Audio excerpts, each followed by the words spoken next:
श्री संत नामदेवांची कथा. पांडुरंगाने प्रायश्चित्त घेतले. द्विजवराचा दोषारोपण ऐकून भगवान बोलले, मी नामदेव शिंप्याच्या संगती भोजन केले. याबद्दल तुम्ही मला व्यर्थ दोष देता. सर्वांच्या हृदयात चैतन्य चालक असल्याने निंद्य आणि वंद्य असा भेद काढताच येत नाही. मला पाप पुण्य बाधू शकत नाही. मी सर्व व्यापक असून शुद्ध बुद्ध निरंजन आहे. मी चैतन्य धन सर्व साक्षी असून सर्वापासून आलिम आहे. ज्या शरीरास तुम्ही नामदेव असे नाव देता ते शरीर शिंप्याचे आहे. असे म्हणावे तर सर्व दृश्यभूतच पंचतत्वाचे बोधभर आहे. नामदेवाच्या कोणत्या अवयवास तुम्ही नामदेव म्हणणार? तुम्ही ब्राह्मण वेदवक्त आहात, पण तुम्हाला ब्रह्मनिष्ठेचे लक्षण समजले नाही. तुमचा भेदभ्रम दूर झालेला नाही. तुम्ही संदेह वाढवण्यातच ज्ञानाची परिसमाप्ती केली आहे. मी निरालंब निष्काम आकर्ता असून तुमच्या आशीर्वादाने कृतार्थ झालो असे म्हणत आहे. या माझ्या वचनाचा अर्थ न जाणता व मला न ओळखता अद्यापही मला प्रायश्चित्त पाहिजे असे प्रतिपादित असाल तर मी प्रायश्चित्त करण्यास तयार आहे. पण मला तुमचे प्रायश्चित्त नको. हरिदासाचे पदरज कण सोडून मी शुद्ध होईल.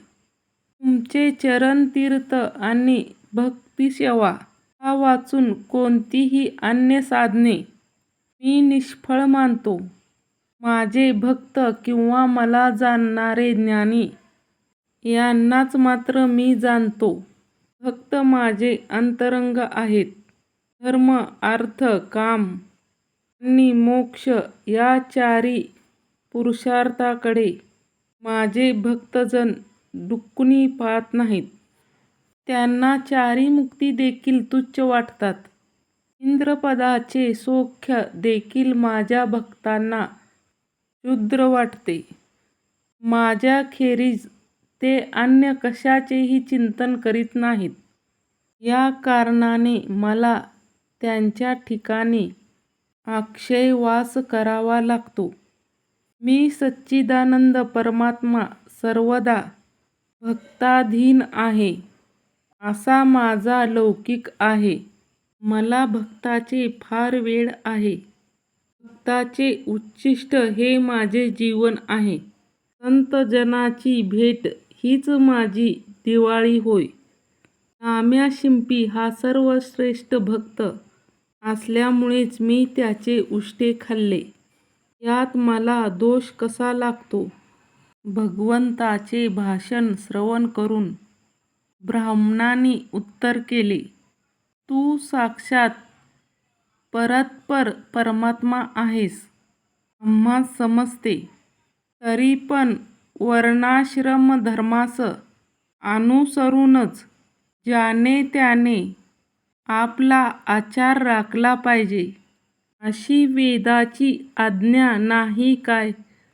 शौच शमदम सत्य इत्यादीचा अवलंब करून ब्राह्मणांनी स्वधर्माचार पाळणे हेच त्याचे आद्य कर्तव्य आहे. कोणत्याही वर्णातील मनुष्यास आचार हाच मुख्य सांगितला आहे. मनुष्याने स्वधर्माचा त्याग करून स्वच्छाचार आरंभिला तर त्याचे तारण कसे होईल? आपणही आपल्या देवपणाचा अभिमान वाटून शिंप्याचे उष्टे भक्षण केल्याच्या पापाबद्दल प्रायश्चित्त करून शुद्ध होणे इष्ट आहे. आपण चंद्रभागेमध्ये मंत्रोक्त विधीने स्नान करून पुढील सर्व विधी उरकावा. ब्राह्मणाची इच्छा समजून घेऊन पांडुरंग बोलले, मी आधी अजित अधोक्ष आहे, तरी पण मला ब्राह्मणांचे वचन वैध आहे. तुम्ही ब्राह्मणच माझे परमपूज्य दैवत आहात. माझी शुद्धी व्हावी या हेतूने तुम्ही मला स्नान करण्यास सांगता. या स्नानाची सर्व लक्षणे मी तुम्हास समजावून सांगतो, ती श्रवण करा. पुराण आणि हरिकीर्तन याचे श्रवण मनन हेच सर्वाहून उत्तम असे स्नान होय.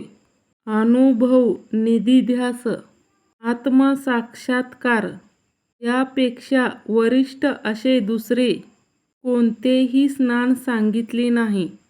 अंतर्बाह्य शुचिर्भूत होण्याचे स्नान ज्याला साधले असेल त्याला कोणत्याही साधनाची आवश्यकता उरत नाही.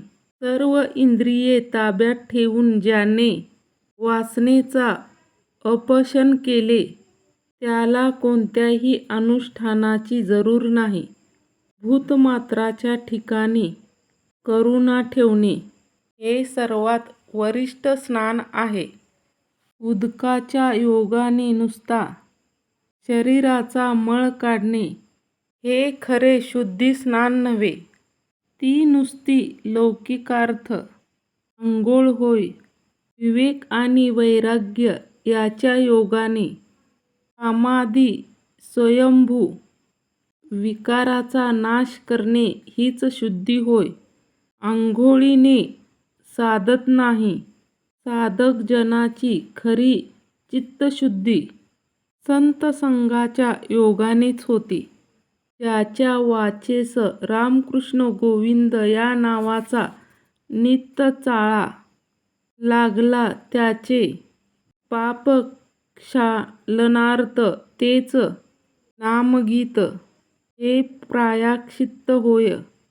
या सर्व मद्याचे विवेचन करता मला नामदेव हा शुद्धच वाटत आहे. तुमच्या भावनेप्रमाणे मी भ्रष्टाचार केला असेच वाटत असेल तर तुम्ही सांगता ते प्रायश्चित्त आचरण्यास मी अद्यापही कबूल आहे. विठ्ठलाचे ज्ञानपूर्वक भाषण ऐकूनही ब्राह्मणांनी आपला आग्रह सोडला नाही. वेदास प्राधान्य देण्याकरिता विठ्ठल ब्राह्मणाच्या बरोबर चंद्रभागेवर गेले आणि त्या ठिकाणी त्यांनी विधियुक्त प्रायश्चित्त घेतले. भगवंताच्या तोंडातून ज्या ज्ञानमार्गाचे स्पष्टीकरण झाले आहे त्याचा विपरीत अर्थ करून अलीकडील विद्वान लोक आचार मलिन करण्यास प्रवृत्त होतात. पण त्या वेदप्रणीत भाषणाचा खरा अर्थ पाहता आमच्या वेदविहित कर्माचारास बाध येत नाही. तामसी व धर्मभ्रष्टता लोलूप जनांना निर्गल प्रलाप काढण्याची सोयच राहू नये म्हणून ज्ञानबीज उघड करून सांगणाऱ्या सर्वव्यापी पांडुरंगानेही अखेर शुद्धतेकरिता प्रायश्चित्त विधी आचरून दाखवली. इकडे कोणतेही दुर्लक्ष होऊ देता कामाचे नाही. परमेश्वराने जो ज्ञानमार्ग सांगितला त्याचा लख्ख प्रकाश पडून त्याची चित्तवृत्ती पूर्ण प्रकाशमय झाली असेल. ज्याच्या अंतःकरणात सर्वत्र समतेची व्याप्ती होऊन राहिली असेल त्याचे विकार नष्ट होऊन जे विषय परावृत्त बनले असतील, भगवत्प्राप्ती हाच त्याचा पुरुषार्थ ठरला असेल आणि चराचराच्या ठिकाणी सच्चिदानंद स्वरूपा वाचून अन्य काही एक नाही अशी खरी भावना होऊन त्यांनी आपल्या अंगास पिंड ब्रह्मांडाची विभूती लावली असेल त्यांना मात्र भेदविरहित आचार पाळण्याची मुळीच जरुरी नाही. हे सर्वस्वी सर्व कर्मापासून मुक्त साक्षात ईश्वर आहेत.